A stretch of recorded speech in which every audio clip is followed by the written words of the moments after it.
Acompáñenme por favor al libro de Apocalipsis, capítulo 21.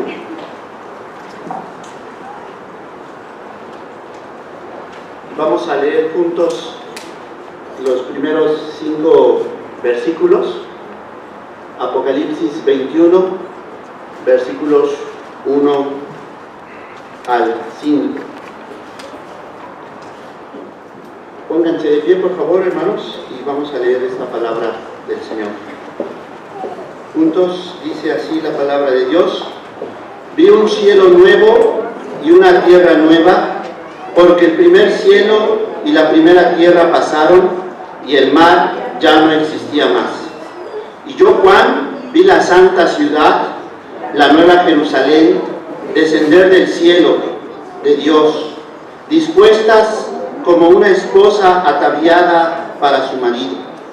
Y oí una gran voz del cielo que decía: he aquí el tabernáculo de Dios con los hombres, y Él morará con ellos, y ellos serán su pueblo, y Dios mismo estará con ellos como su Dios. Enjugará Dios toda lágrima de los ojos de ellos, y ya no habrá muerte, ni habrá más llanto, ni clamor, ni dolor, porque las primeras cosas pasaron. Y el que estaba sentado en el trono dijo: he aquí, yo hago nuevas todas las cosas. Y me dijo: escribe, porque estas palabras son fieles y verdaderas. Amén. Esto es palabra de Dios. Vamos a tener una palabra de oración. Padre, agradecemos la oportunidad que nos das de venir al encuentro con tu palabra.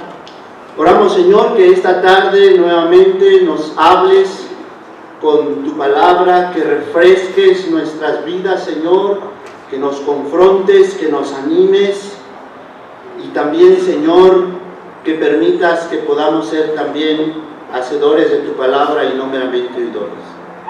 Gracias te damos en el nombre de Jesús, tu palabra vuelta a ser humana. Amén. Aunque soy presbiteriano y los presbiterianos no solemos rebautizar, rebauticé el título de esta predicación. Revancha me parecía que no le hacía justicia al texto bíblico de Isaías 65, un texto extraordinario en todos los sentidos. Y titulé, porque además el hermano Gilberto, cuando me llamó para invitarme, me dijo que podía hacerlo, titulé a la predicación de esta tarde: la utopía poética de un nuevo comienzo. La utopía poética de un nuevo comienzo. Eduardo Galeano, este escritor y periodista uruguayo, decía lo siguiente: la utopía está en el horizonte.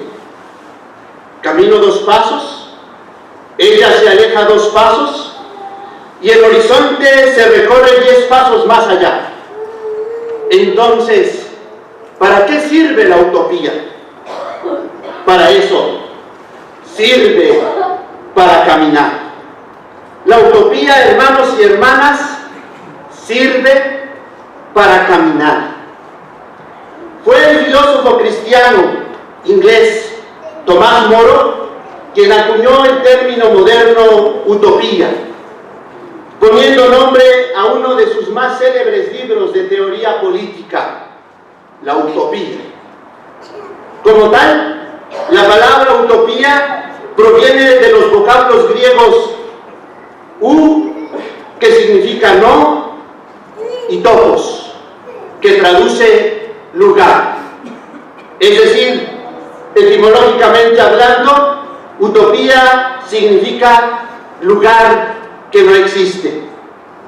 La utopía como tal no sirve para desentenderse de las realidades traumáticas presentes, sino más bien se trata de proporcionar un acicate constante que haga imaginar un futuro distinto y esperanzador frente a realidades que nos rebasan.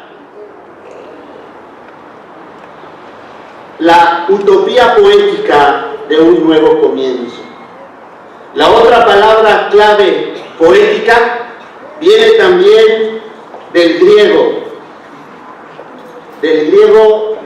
poiesis. Nuestra palabra poeta, poesía, poética, viene del griego poiesis. Y poiesis en griego significa creación o producción, derivado de poeo, hacer o crear. Platón define en uno de sus diálogos más célebres, el banquete de Platón, el término poiesis como la causa que conviene cualquier cosa que consideremos de no ser, hacer. De tal modo que se entiende la poiesis como todo proceso creativo. Y estoy jugando con la oposición de estas dos palabras. Parece que la utopía es ese lugar que no existe, y lo poético nos anima a crear algo completamente nuevo. Esta palabra poiesis aparece en el Nuevo Testamento. Vamos a Efesios 2, la utiliza el apóstol Pablo justamente en el sentido de creación. Vamos por favor a Efesios 2, versículo 10. Allá está traducido como hechura. Dice Efesios 2:10, porque somos hechura suya, creados ¿en quién? En Cristo Jesús, para buenas obras. Ahí detrás de creados está la palabra poiesis.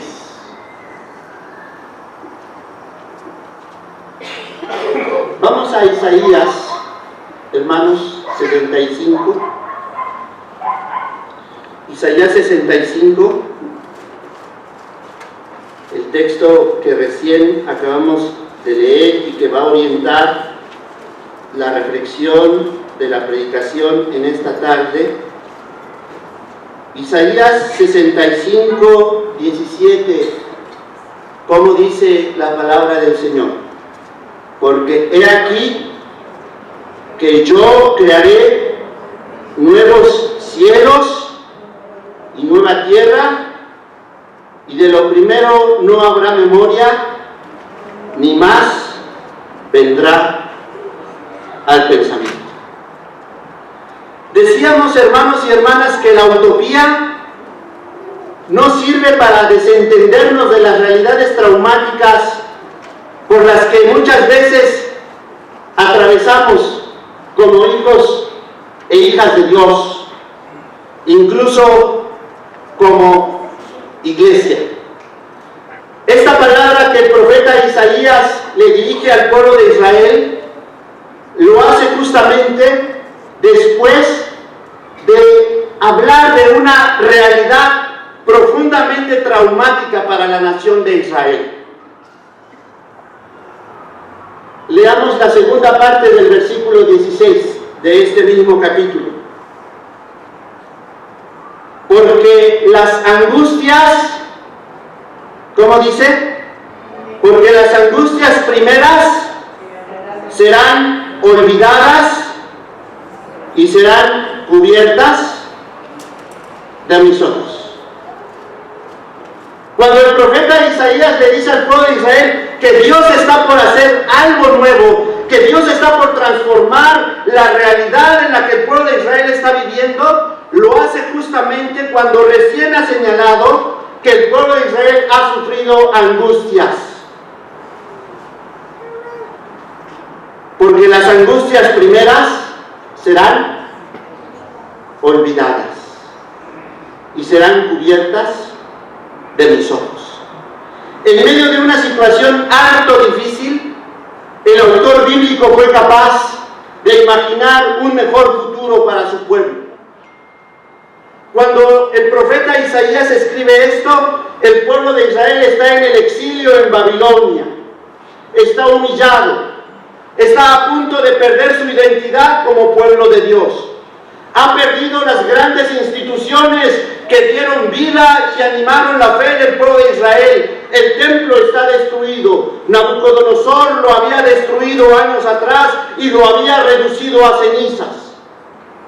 La monarquía davídica, que había reinado al pueblo de Israel durante tantos años, había sido también difuminada, destruida totalmente.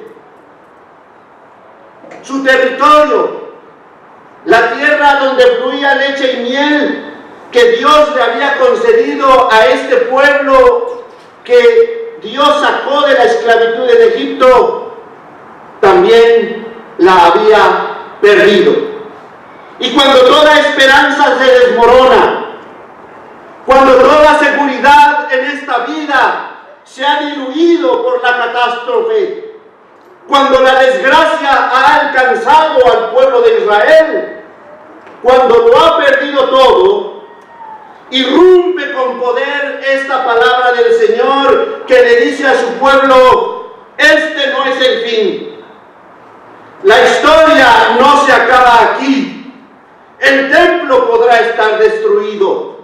La monarquía podrá estar acabada. Y ustedes están lejos de su tierra, llorando y lamentándose por lo que les ha sucedido. Pero este no es el fin. Y a eso alude el profeta Isaías cuando dice: porque las angustias primeras serán olvidadas. Y hay situaciones, hermanos y hermanas, en nuestra experiencia como hijos e hijas de Dios, cuando experimentamos también profundo quebranto, cuando nuestra vida se desmorona delante de nosotros, cuando planes de vida, cuando proyectos, cuando sueños, cuando esperanzas se han abatido. Y entonces podemos llenarnos de angustia, de temor, de miedo, de enojo, de tristeza y de cuantos sentimientos negativos tengamos. Pero ahí, en medio del abismo del dolor, en la más profunda soledad que estemos experimentando, la palabra del Señor viene a nuestras vidas para llenarnos de esperanza, para animarnos, para fortalecernos y para guiarnos a un nuevo futuro lleno de bienestar. Y por eso el versículo 17 dice: porque he aquí que yo crearé nuevos cielos y nueva tierra, y de lo primero no habrá memoria. De esas angustias primeras, pero también de la antigua creación.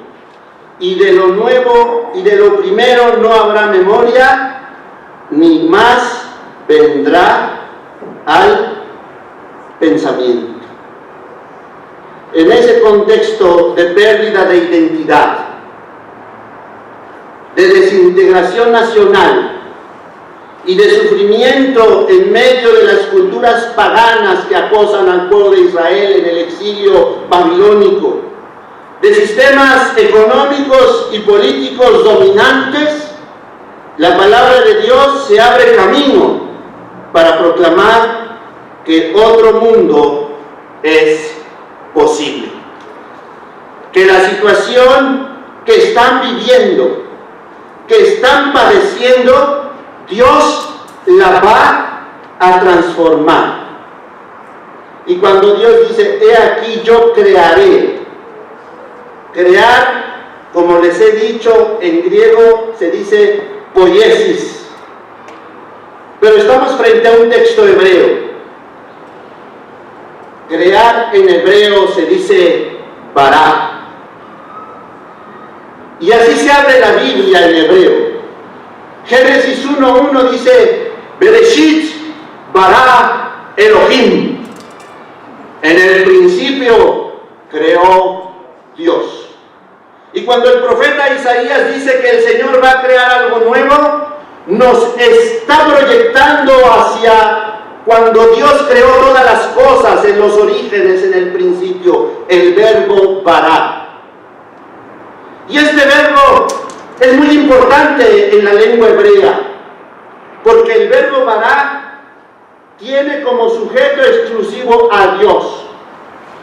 El verbo bará, el verbo crear en la Biblia, en el Antiguo Testamento, solamente se utiliza para hablar de una acción que Dios lleva a cabo, exclusivamente Él. Nunca el verbo bará aparecerá como un verbo para el ser humano, utilizado para el ser humano. En el capítulo 1 de Génesis, bará aparece 9 veces.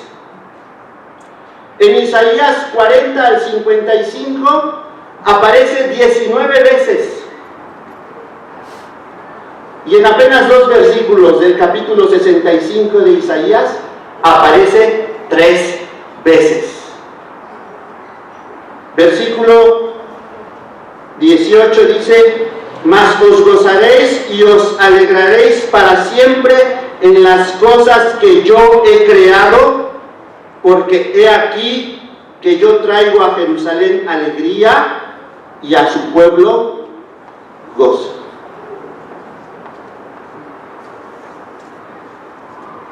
El apóstol Pablo lo dijo con otras palabras cuando mencionó: pues tengo por cierto que las aflicciones del tiempo presente no son comparables con la gloria venidera que en nosotros ha de manifestarse. La fe cristiana, hermanos y hermanas, es profundamente utópica, porque anima nuestra esperanza en que Dios va a transformar nuestra realidad presente, la va a cambiar, le va a dar un nuevo sentido a nuestra vida. Y ahí, cuando nos sentimos abatidos, desanimados y sin fuerzas para seguir adelante, porque nuestra vida ha perdido el derrotero y el sentido, Dios viene y dice: yo estoy por crear algo nuevo. Porque la acción creadora y creativa de Dios no se terminó en Génesis 1. La acción creadora y creativa de Dios irrumpe en cada momento de nuestra vida, que nosotros nos sentimos así como el pueblo de Israel, desorientados, sin brújula, sin derrotero, sin sentido en la vida. Y quien crea eso, hermanos y hermanas, es Dios. El Señor llama a su pueblo a un nuevo comienzo, a un futuro esperanzador, y conmina a ese pueblo a no rememorar lo de antaño. Las glorias pasadas deben quedarse allá atrás. A veces pensamos que el presente y el futuro es incierto y que lo mejor ya quedó atrás. Pero el profeta Isaías le dice al pueblo de Israel, y nos dice hoy como iglesia cristiana, que lo mejor está por venir, porque el futuro está en las manos de Dios. Y Él crea un nuevo futuro, Él crea un nuevo comienzo.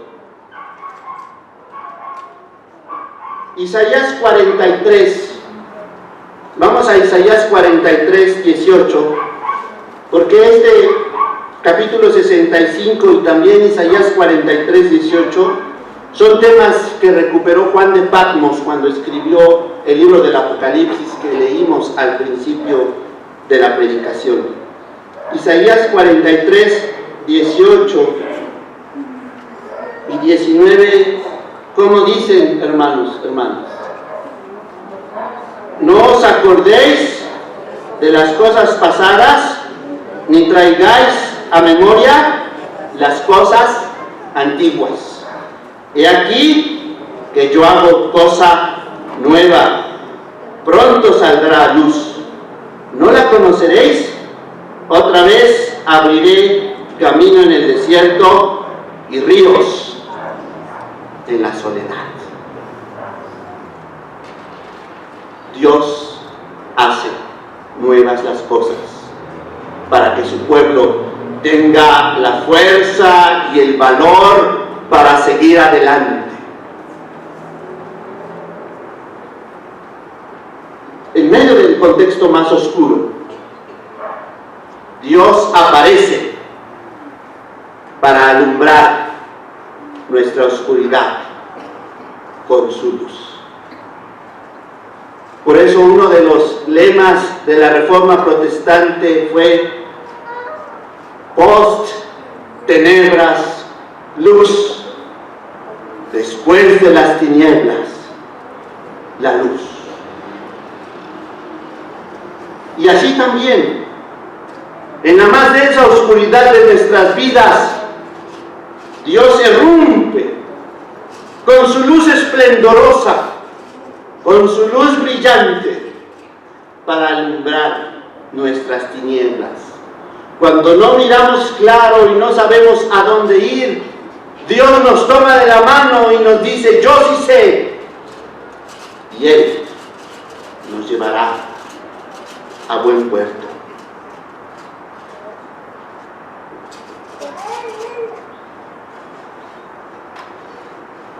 Este texto no solo nos invita a olvidar, hermanos y hermanas, la aflicción del pasado, o si en este momento estamos pasando una situación así, límite, que nos produce dolor, angustia o tristeza en la vida, este texto nos propone ese futuro que está en las manos de Dios, lleno de alegría y de gozo. Regresemos a Isaías 65 y leamos los versículos 18 y 19 que dicen: mas os gozaréis y os alegraréis para siempre en las cosas que yo he creado, porque he aquí que yo traigo a Jerusalén alegría y a su pueblo gozo, y me alegraré con Jerusalén y me gozaré con mi pueblo, y nunca más se oirán en ella voz de lloro, ni voz de clamor. Estos dos versículos son muy importantes, hermanos y hermanas, porque Dios no es solidario solo en el dolor y empático en el sufrimiento de su pueblo, sino que Dios también se alegra y se goza con su pueblo, cuando hay que alegrarse y cuando hay que gozarse. Dios no solo nos acompaña en el abismo del dolor, cuando sufrimos, cuando lloramos o cuando estamos enfermos. Dios también está con nosotros en el gozo, en la alegría. Y por eso dice el texto bíblico que no solo el pueblo de Israel se llenará de gozo y de alegría, sino que Dios mismo también es un Dios que se llena de gozo y de alegría, porque está viendo que sus hijos gozan y se alegran. Así como Dios sufre y llora con nosotros, cuando nosotros lloramos y sufrimos, Dios también se goza y se alegra con nosotros cuando hay este talante en nuestras vidas.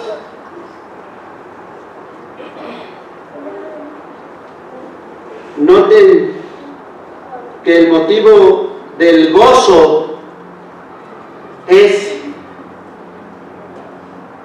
a pesar de esta situación abrumadora que el pueblo de Israel está experimentando, porque el Señor les está mostrando que esa situación va a terminar. Y que después de eso, Dios va a crear, va a construir algo nuevo. Lo que genera llanto, angustia, destrucción y temor es algo que Dios va a destruir y es algo de lo que Dios se va a encargar cuando Él haga nuevas todas las cosas. Por eso es muy interesante que Apocalipsis, en esa visión, Juan dijo, y enjugará toda lágrima de los ojos de ellos. Qué extraordinario es saber, hermanos, que aún el sufrimiento, el dolor, la enfermedad y la angustia por las que muchas veces nosotros atravesamos, cobrarán sentido a la luz de las nuevas cosas que el Señor va a hacer. Y que ese canto que dice, y lo terrenal sin valor será, no es cierto. Y lo terrenal cobrará valor a la luz del glorioso Señor.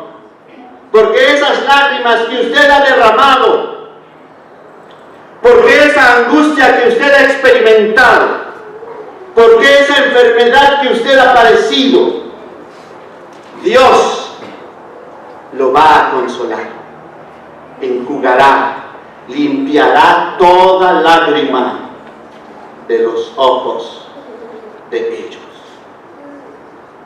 Por eso Isaías dice, olvídense de su miseria, olvídense de su angustia, dejen atrás su dolor, dejen el sufrimiento a donde pertenece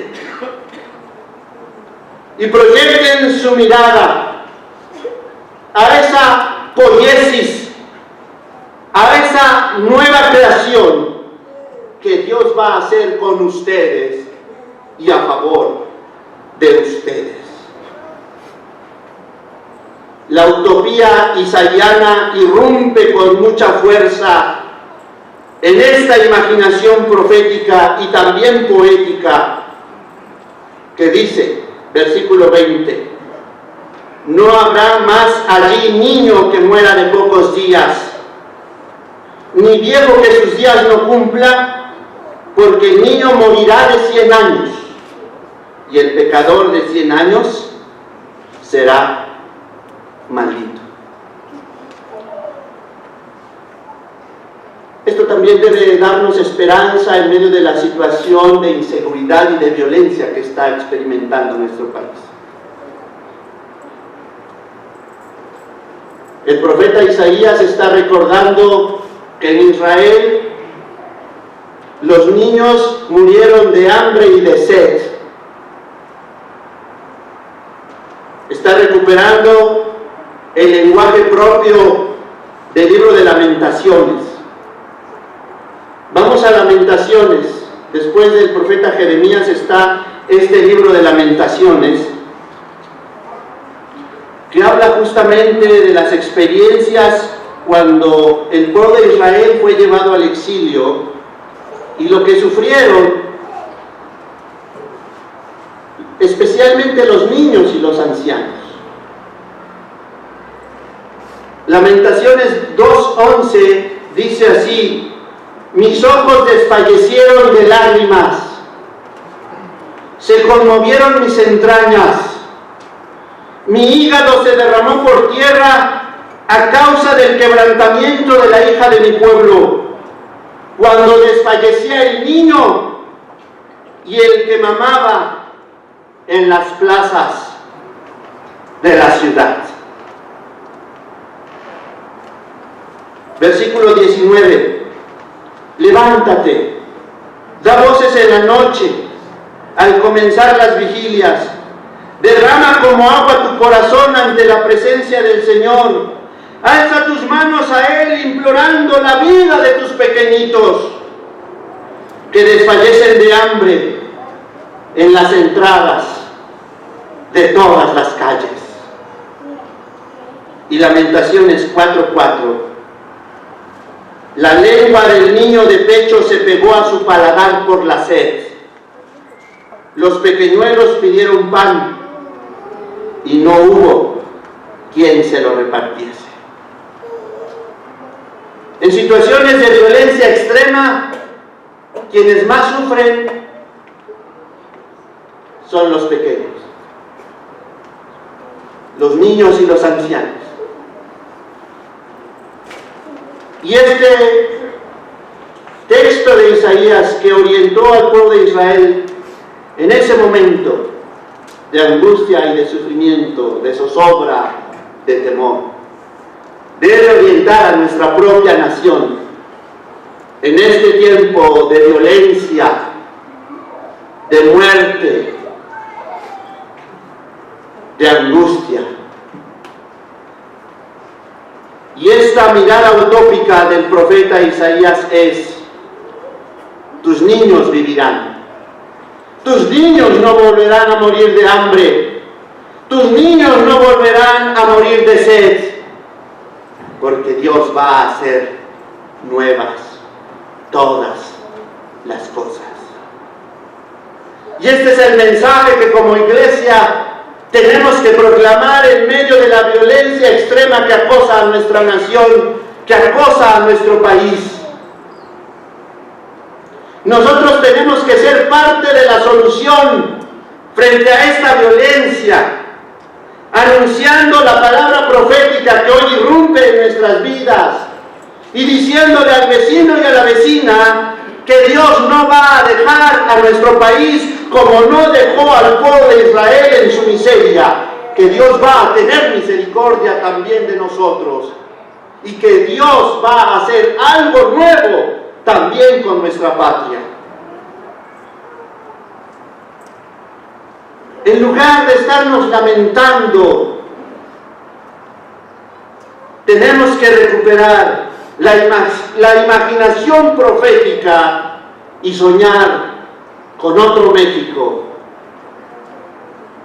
y pensar cuál puede ser nuestra contribución como hijos e hijas de Dios a la construcción de una nueva patria, de otro México. Frente a tanto desplazado, frente a tanto secuestrado, leamos frente a esta realidad muy nuestra el versículo 21 al 23. Isaías 65, 21 al 23.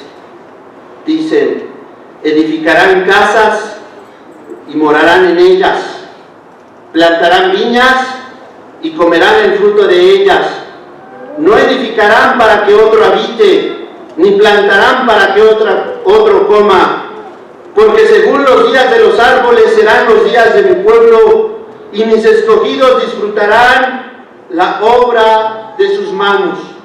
No trabajarán en vano, ni darán a luz para maldición, porque son linaje de los benditos de Jehová, y sus descendientes con ellos. Qué terrible es cuando una madre recibe la noticia de que su hijo ha sido secuestrado y que su hijo o su hija le fue arrebatada la vida. Qué terrible es saber de aquel empresario que con esfuerzo ha hecho un patrimonio y vienen estos delincuentes y le dicen: pagas piso o te llevamos, o te matamos, o te asesinamos. Y el profeta Isaías en esta circunstancia dice: vas a trabajar y vas a disfrutar el fruto de tu trabajo. Lo vas a disfrutar tú. Y no va a ser eso de que nadie sabe para quién trabaja. En esta circunstancia de apremio y de inseguridad por la que vive nuestro país. Tus hijos serán para bendición.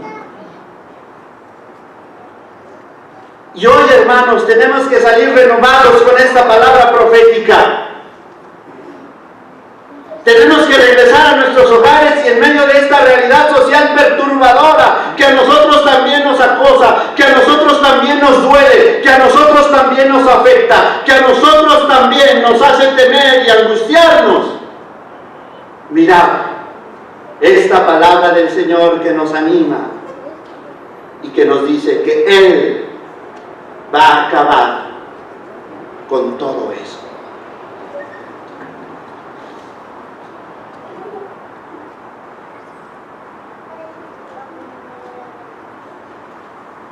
Hay que imaginar otro futuro. Hay que imaginar un matrimonio diferente. Hay que imaginar otra iglesia posible. Hay que imaginar otro país distinto a la luz del mensaje profético de Isaías. Por eso yo no le di el título de revancha, sino de la utopía poética de un nuevo comienzo, de la mano de Dios, bajo su dirección y con su bendición. Y en el versículo 24 encontramos, hermanos y hermanas, una tremenda promesa para nuestras vidas. ¿Qué dice el versículo 24? Este es un texto que con mucha frecuencia utilizo cuando estoy orando. Dice el texto: y antes que clamen, responderé yo. Mientras aún hablan, yo habré escuchado.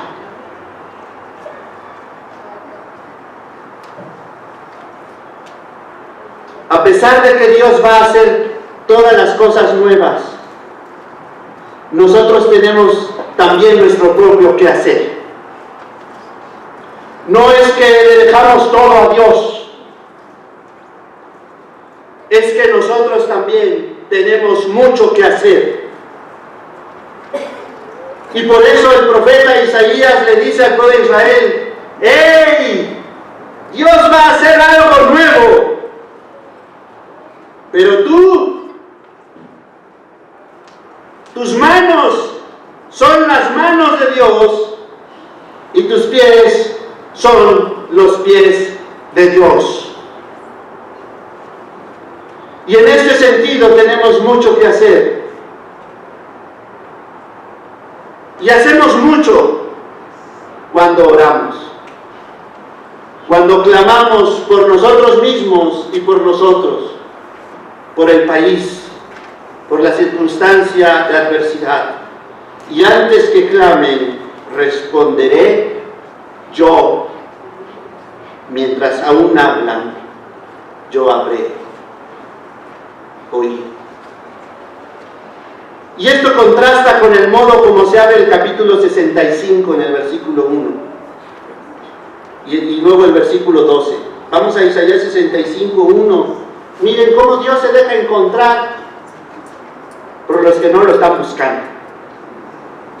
A veces le decimos a la gente, o pensamos en la gente, es que esa gente está así porque no busca a Dios. Isaías piensa distinto. Isaías 65, 1 dice: fui buscado por los que no preguntaban por mí. Fui hallado por los que no me buscaban. Dije a gente que no invocaba mi nombre: ¡Heme aquí! ¡Heme aquí! Si la gente que no conoce y que no invoca y que no busca a Dios, Dios se deja encontrar por esa gente. Y Dios dice: aquí estoy, aquí estoy. ¿Qué no va a hacer Dios con nosotros? Que sí lo conocemos, que sí lo invocamos y que sí lo buscamos. Por eso es tan importante orar, hermanos. Por eso es tan importante buscar al Señor todos los días y todas las mañanas.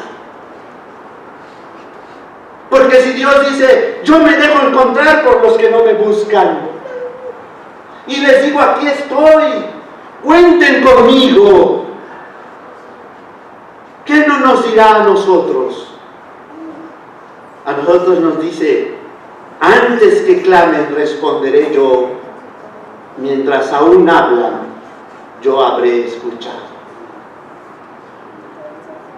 Contrastemos este versículo con el versículo 12.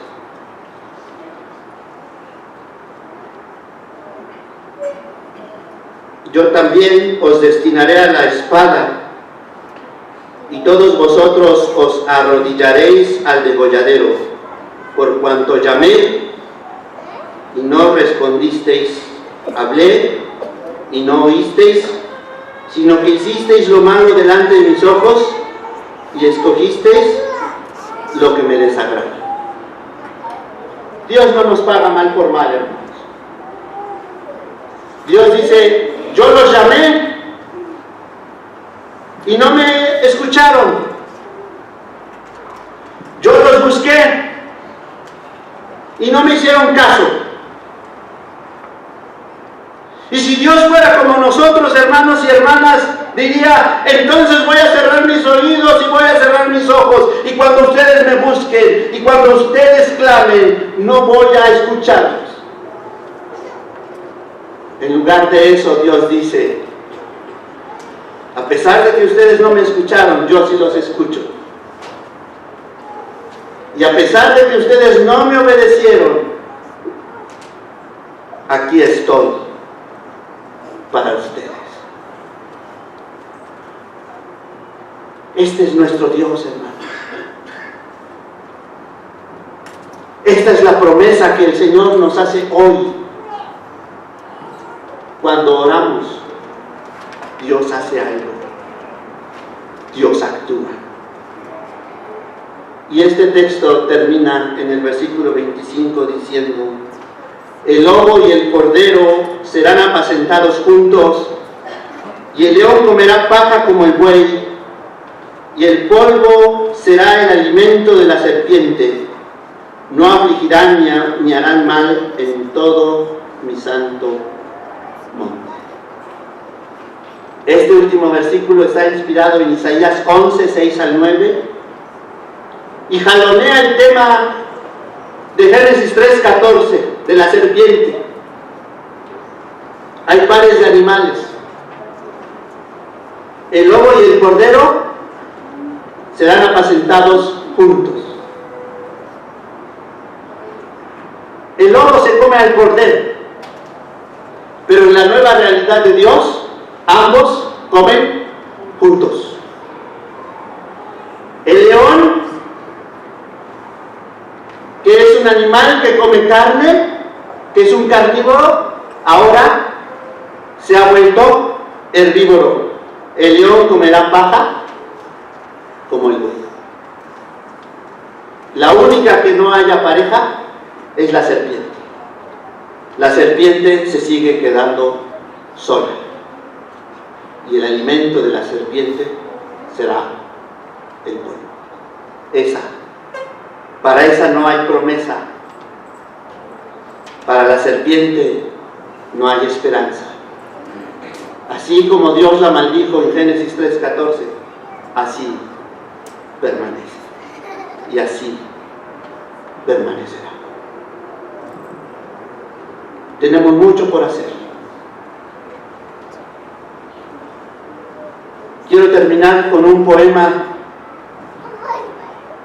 de César Abreu Bolmán, un poeta colombiano que escribió un poema extraordinario que dice: somos su poema.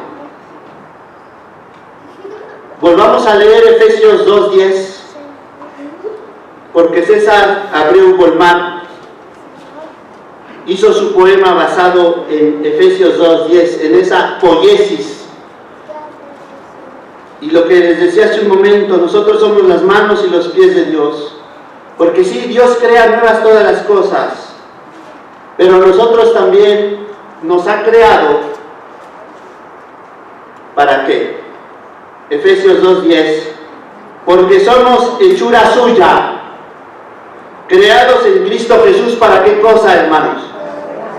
Para buenas obras, las cuales Dios preparó de antemano para que anduviésemos en ellas.